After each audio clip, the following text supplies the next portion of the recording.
75 pesos increase in wages. Dahil ito, ang nagdideside ay ang Regional Wage Board. And it takes about several weeks before they can come to a decision.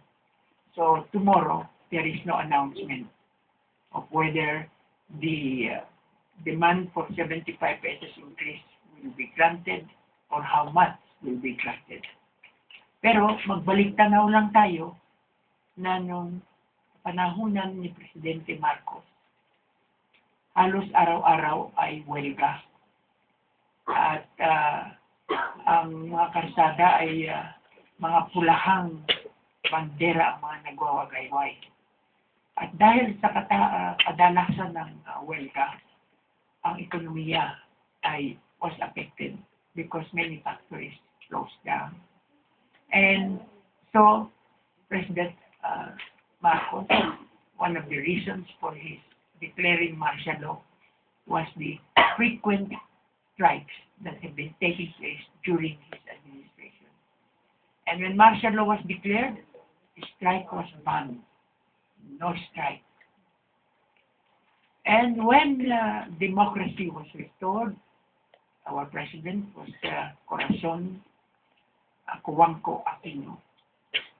Dahil sa pakat, ilang taon yun, 20 years na walang strike. Nang naging presidente niya, biglang maaari nang mag-strike. Kaya, of course, during her 6 years term, there were 1,846 strikes. 1,846 strikes. And when Ramos succeeded President Aquino, it was reduced to 617 strikes. And when President Estrada took over, for 2.5 years, it was reduced to 231 strikes.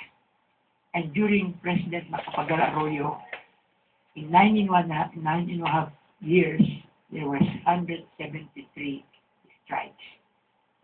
And not only that, in the year 2007, 6 lamang ang huelga. 2008, 5 lamang ang huelga. 2009, 4 lang ang huelga. At ito ang pinaka sa ating kasaysayan ng labor, ang pinakamababang huelga. Ano ba ibig sabihin ng huelga? To give you an example,